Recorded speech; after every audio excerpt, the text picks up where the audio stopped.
Petugas gabungan dari Satreskrim Polres Hulu Sungai Selatan, HSS, bersama Resmo Polda Kalimantan Selatan, Kalsel, yang melakukan penangkapan terhadap tersangka Ardan, 28, sempat terima perlawanan.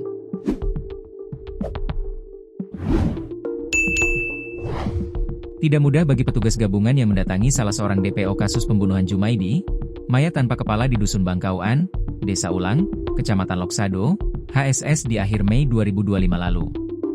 Selain melewati lebatnya hutan dan pegunungan Meratus untuk sampai ke lokasi kediaman Ardan di sekitar Bukit Tindihan, Desa Haruyan Dayak, Kecamatan Hantakan, Kabupaten Hulu Sungai Tengah, HST, Kalsel.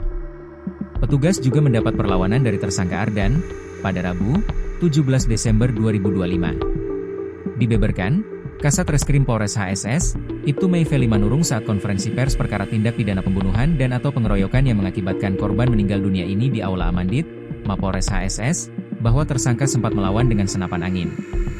Saat itu, terdengar suara letusan dari arah yang tidak diketahui, sehingga membuat petugas bersiaga. Petugas tidak langsung menggunakan cara kekerasan, kita baik-baik mengobrol dari luar, tetapi tersangka melakukan perlawanan dengan menodongkan senapan angin ke petugas.